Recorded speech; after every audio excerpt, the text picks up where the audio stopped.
don't do drugs. I'm just saying choose your drugs wisely. If you don't know where it's coming from, you don't want to take a drug. It's just like a stage of like people trying to try stuff. When we hear about something like Molly or like all those like types of like psychedelic drugs, like we hear like, oh, like they're life-changing type of things. Like they're really gonna like change your perspective on things. And when we're trying to find out who we are, we're like, oh, I mean, like maybe like our perspective isn't right. So we're like, maybe we'll try some Molly or something. Like see like, I don't know, maybe it'll change some things about ourselves that like just like ends up making us happier like later on in life. The MDMA like definitely had an effect on me. I'd never been like that depressed before.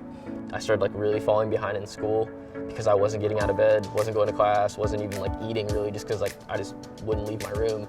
So then at that point, like I started to get on antidepressants, and yeah, it started to really affect my like social life. Like I stopped hanging out with friends for a while and things like that, not being as happy all the time, and maybe something even more serious.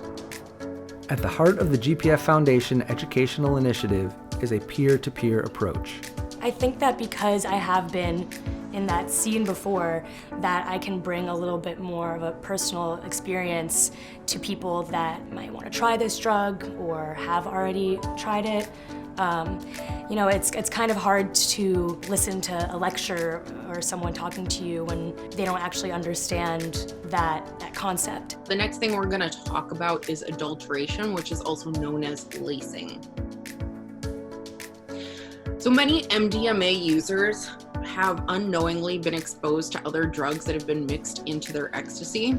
Without proper testing, there's no way to tell whether you've received pure or adulterated MDMA. Molly is often marketed as pure on the streets, but it's adulterated pretty often and in some cases can be extremely dangerous.